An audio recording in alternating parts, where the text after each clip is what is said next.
Hey guys, it's Andy with S&S Fire Pits. I want to talk to you about why you need to get a snuffer lid. Check out this fire pit.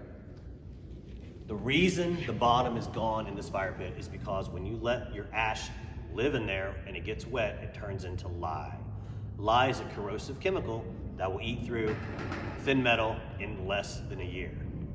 When you get into our product line, you're not going to have that problem. They're too thick. But you still don't want water and ash living in your bowl because it's gonna scale it, and you don't want that. As well, when you come to have a fire, nobody wants to deal with wet muck having to scoop that out.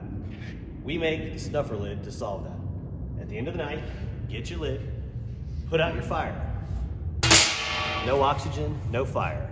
As well, no water is gonna get in there, so when you come to have your next fire, it's nice and dry.